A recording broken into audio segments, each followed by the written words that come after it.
Good morning বন্ধুরা, কেমন আছো তোমরা সবাই? আশা করি সকলেই খুব ভালো আছো। দেখো, সকাল সকাল আমি ঘুম থেকে উঠেই আমি আমার জানলার সামনে দাঁড়াই আর এই দৃশ্যটাকে দেখতে পাই। ওই সামনের বাড়ির আন্টি না, ওই জানলা দিয়ে কিছু চাল গম এই পায়রাগুলোর জন্য দেয়। আর প্রতিদিন সকালবেলায় এরা ঝাঁক বেঁধে খেতে আসে আর কি। কিন্তু আজকে আমি একটা জিনিস খুব মিস করে গেলাম। আমি অনেকক্ষণটা ক্যামেরাটা নিয়ে দাঁড়িয়েছিলাম যাতে করে এরা যখন একসঙ্গে ওড়ে না, সবাই দারুণ লাগে দেখতে। তো যাই হোক, আমার তো আর খুব বেশিক্ষণ দাঁড়ালে চলবে না, কারণ আমার মহারাজের জন্য টিফিন তৈরি করতে হবে, সে রেডি হবে। আর আজকাল তো সে আবার উঠে যোগাও করছে। তো যাই হোক, আমি চললাম আমার মহারাজের টিফিন বানাতে।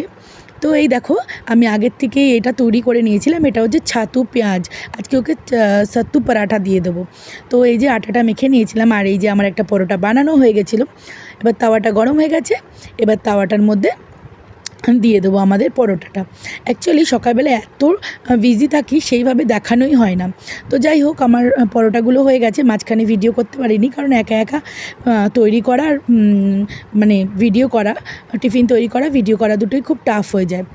তো যাই হোক, এই দেখো আমার মহারাজের কিছুদিন ধরে খুব ইচ্ছা করছে সে আচার দিয়ে পরোটা খাবে। তার জন্য এই যে আচারটা দিয়ে দিলাম আলাদা একটা বাটিতে। আর এই আচারটা না দিয়ে দিলে পরে অনেক সময় নড়াচড়া হলে পরে এদিক ওদিক হয়ে যাবে, আর খুলতে গেলে পুরোটা ছড়িয়ে যাবে। তাই আমি একটা টিস্যু দিয়ে ঢেকে এটাকে দিয়ে দিলাম। তো এই তো হয়ে গেল আমার মহারাজের টিফিন রেডি। এবার চলো, মহারাজ রেডি হয়ে গেছে, ওকে নিয়ে বেরানো যাক। এই যে আমি আমার বাবা লোকনাথকে দর্শন করে বেরিয়ে পড়লাম, দিয়ে দিলাম মহারাজের হাতে মহারাজের টিফিন। আজকে কিন্তু নিচে দাদা যেহেতু নেই, আমাদের ডিউটি পড়েছে নিচে সারা রানীকে নিয়ে যাওয়া। তাই ও তাড়াতাড়ি বলছে যে আমি আগে গিয়ে সারা বুনুকে ডাকবো। তো চলো দেখি ও সারা বুনু রেডি হয়েছে কি না। তো এই যে চলে এসেছি, আর এই যে মহারানী জুতো পরছেন, মা জুতো পরিয়ে দিচ্ছে। আর বারবার করে বলছে আমি তো যাব তোমার সঙ্গে, আমি তো যাব তোমার সঙ্গে।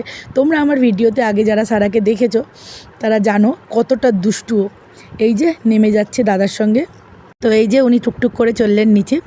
তো যাই হোক, আজকে আমার ভিডিওটা তোমাদের কেমন লাগলো জানিও। সবাই ভালো থেকো, টাটা।